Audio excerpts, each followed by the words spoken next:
Welcome, everybody, to this special Ghana Startup Ecosystem Report. My name is Dustin Betts. I'm a community manager at the Founder Institute HQ, and I'm joined today by the program director of the Founder Institute Ghana Accelerator, Simon Turner. I'm going to bring him on camera here. Hi, Simon. Thanks so much for joining us. Thanks for having me, Dustin. Yeah, so before, we're going to talk today all about the Ghanaian startup ecosystem. But to kick off our conversation first here, I'd like to ask you a little bit briefly about yourself. You've been leading the Founder Institute Accelerator since 2019 in Ghana, I believe, going on 3 years now. You're currently a venture partner at Beta Raise with Impact Hub Accra, and also a televised startup judge on the Circular Economy competition series from GH1, as well as on the McDan Entrepreneurship Challenge show. And I know prior moving to Ghana 7 years ago, which you just marked that anniversary, you had successfully launched prop tech startups based in Australia and Singapore, and had a career prior to that in the Royal Australian Air Force. So given that, abbreviated bio by way of introduction and the experiences that you're bringing to the table and working with all the pre-seed stage founders, did I miss sort of anything in your background that you want to highlight? And then the first real question is, what has your personal experience been like at the Founder Institute over these past 3+ years leading the program? Yeah, thanks, Dustin. First of all, I think you covered my background pretty succinctly. Yeah, I've been here for 7 years. Previous to that, I had 2 property startups, and before that, a decade in the military as well. I kind of came to Ghana on a hiatus to work with SMEs and young grads to upskill them and improve the business, but then I've kind of segued back into the world of entrepreneurship. And having been at Mest Africa, at the same time, I was brought FI to Accra, and then of course we went through the pandemic, and FI Accra became FI, and 3 years later, here we are. And I think going from pretty much a standing start, and FI in Africa didn't have that stronger footprint at the time as well. But what the pandemic gave us was the opportunity to really spread our wings and make the most of the global footprint that we have. We're the biggest in the world. So it was a really good opportunity. So now we have 17, 18 across the continent. FI Ghana, one of the, I guess, the OGs. We've been able to help across Africa, but also leverage from it as well and get the benefit. And certainly the brand has a real strong presence now, and we get included at the table, and that really matters. Yeah, we've definitely done a lot of expansion across Africa, as you mentioned, from about the time you came on, over the past 3 or 4 years. What has surprised you most, I guess I would ask, in accelerating these quite early stage pre-seed companies in Ghana specifically? Yeah, I mean, I'd say just across the number of things I get to do and the different hats I get to wear, whether it be from the TV shows or other things I get involved in, that I've seen how, particularly with FI, we've increasingly, as we've got our presence known, that the types of startups are different or have evolved, or the types of founders have maybe evolved as well. Even just our average age of founders has increased, startup upon startup upon startup. The average revenue they're making by the end of the program has improved every single cohort. So I think as we get more established, as people get more familiar with us, as an organization globally, as we get more used to delivering this in a hybrid or virtual way, we get better. So I think it's a bit of everything, who we attract, and so there's a push-pull kind of thing. Yeah, absolutely, and definitely exciting to hear that you're getting like more later stage founders or those that are just have more traction in their business coming into the program. That's definitely exciting. Let's talk a little bit, I guess, more about the Ghana startup ecosystem itself. So, what are some of the kind of latest trends that you're seeing from early stage founders there? Are there developments or things like that that you're watching or specifically excited about happening in the ecosystem right now? Yeah, I mean, I think if we look at my 7 years of being here, certainly we didn't even get talked about in the conversation 7 years ago. We have the big four, which still exist, from Egypt, Nigeria, South Africa, and Kenya. But we're a good fifth now that we're there. Certainly in the area of fintech, we've had some really good successes. From ZPay. One of our really great partners, Oze, was one of the biggest raisers last year in Ghana, which is fantastic. So shout out and thank you to them as well. But fintech certainly, and we've got some good health techs coming along as well. But we're still, I would say, finding our feet. We don't have the same numbers population-wise as the big four by any extent, and so perhaps that has a little bit of an impact in terms of how attractive we are to investors. But I think also it allows us to find our feet a little bit. Whilst numbers may be appearing elsewhere, we're kind of getting used to establishing what, certainly when it comes to VCs, what African startups require that aren't necessarily the same as Western ones as well. And so VCs are getting more used to that, in my opinion.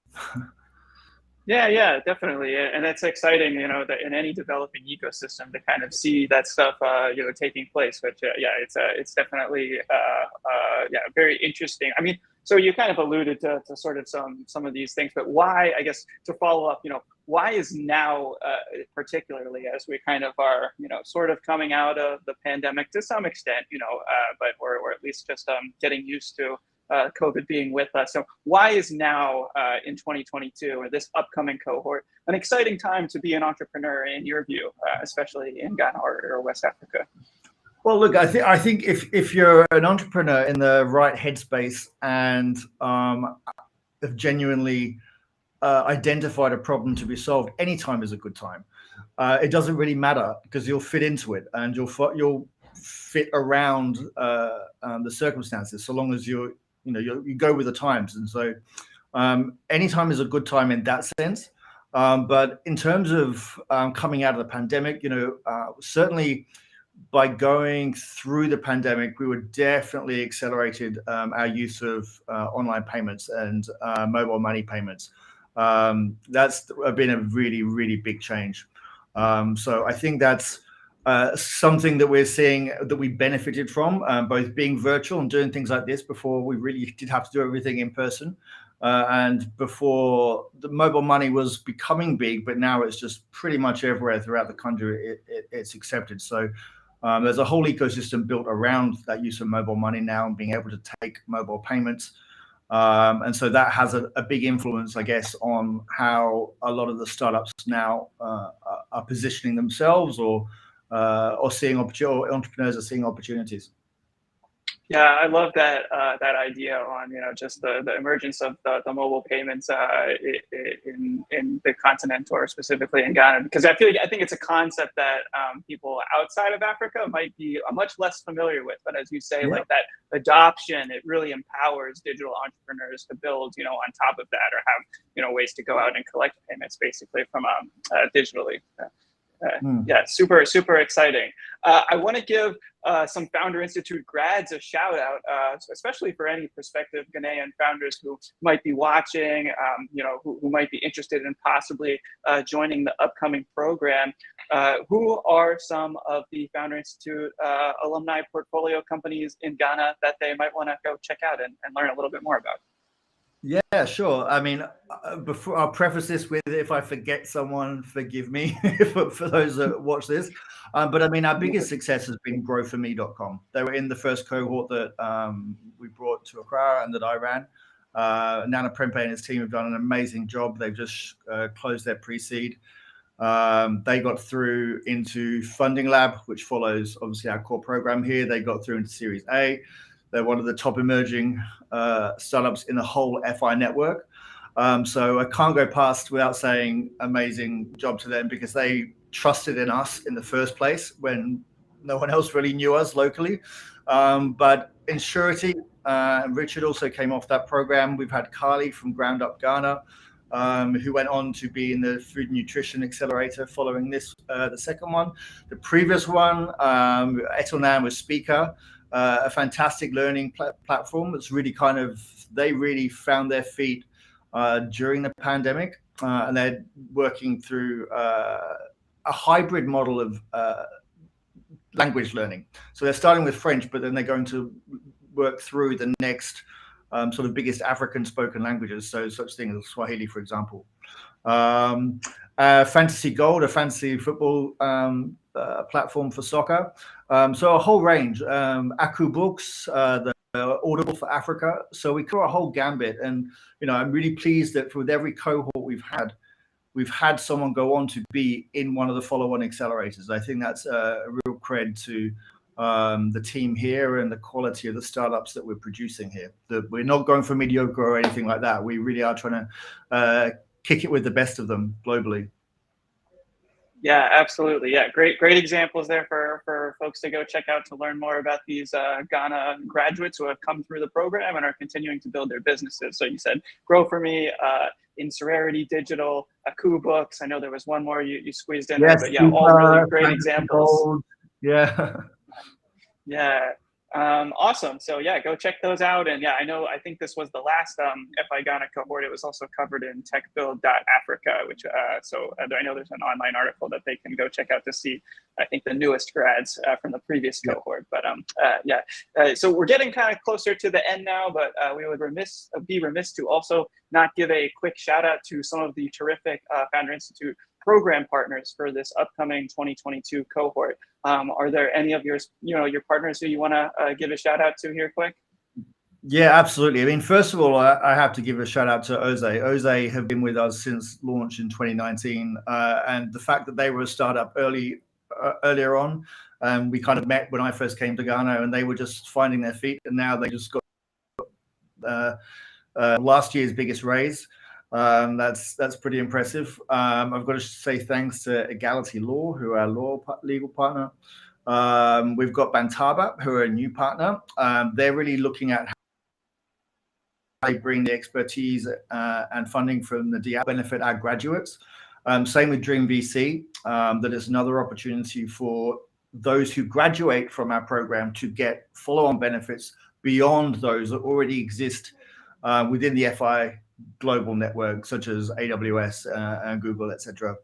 But yeah, it takes a village, and we have a lot of great partners. If you go to fi.co/Ghana, you can see the long list of them. Yeah, that's exactly what I was going to just say at the end there. I know there's more that you can't list all of them off the top of your head, but yeah, for folks who want to go check it out, it's there, the URL at the bottom there underneath fi.co/Ghana. And yeah, you can see all of the program partners who Simon and the team have lined up for the upcoming cohort. So yeah, we're kind of getting to the end here. I want to ask if you sort of have just any parting thoughts, Simon, or any final advice for founders who might be watching before we kind of wrap it up and just talk about upcoming events and such. So any parting thoughts, I guess, you want to leave us with here towards the end? Yeah, thanks, Dustin. My passing thoughts will be that wherever you join FI globally, it's hard. Yeah. And when I say hard, it's intense. If we say that it takes 25 hours a week to do the program, it takes 25 hours a week to do the program. If you get asked a question in an assignment, you cannot go Google the answer because it relates to your business. And that's what we're trying to do. We're not trying to just produce startups that are okay or understand the theory. We're trying to get them to understand the theory as they apply it to their businesses as well. And we make no shame that only a third or a quarter graduate, because we only want the best to graduate. But I can promise that, I say this every cohort, but I believe it. And I think we've now gotten to prove it, that every cohort is the best because we get better. The level of mentors and the program evolves and gets better. We have stronger alumni that can come and support as well. So for anyone coming in, come in with your eyes open and know that it's going to be intense, but running a business is even harder. So we make no bones of that. But for those that put in the effort, we put in the effort too, and I guarantee you that. And I think you'll struggle to find a graduate of ours that doesn't agree with that. But you can get in touch with me through LinkedIn or Twitter, or through the FI platform. But yeah, our full 22 is coming up soon. Closing is 21st of August for the enrollment deadline, and we kick off on the 30th of August for what will be my 4th cohort, and I can't wait. Yeah, so coming up, only like 6 weeks or so away. And yeah, I love how you said that like each cohort that you have is getting better. It's just leveling up as the mentors continue to level up, as your most successful alumni come in and start mentoring, and you get more established in the ecosystem. So that's so exciting. And yeah, you stole my line, which is I was going to recap and say, yeah, we always say that at Founder Institute, that the program is hard because building a startup is much harder. But you hit that on the head. So our branding down pat. That's all awesome. And I guess, we want to tell people again the URL to go check out. It's fi.co/Ghana. You can apply right through there, or go to fi.co/join for any prospective pre-seed stage founders who might be watching. And we're really looking forward to helping more Ghanaian founders in launching and building exciting new businesses.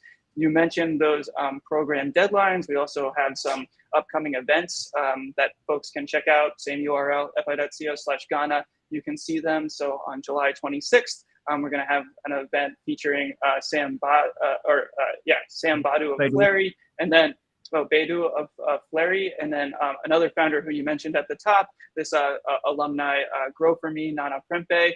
He's going to be on a special event with you on August 9th. And so those are both online events, I believe, that folks can go on and RSVP and join you live. I know we had at least one person joining us live in the comments here.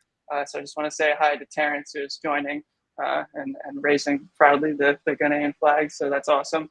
And Simon Turner, director of the FI Ghana Accelerator program. This has been super interesting, just touching base with you and hearing the latest. But thanks so much for joining today.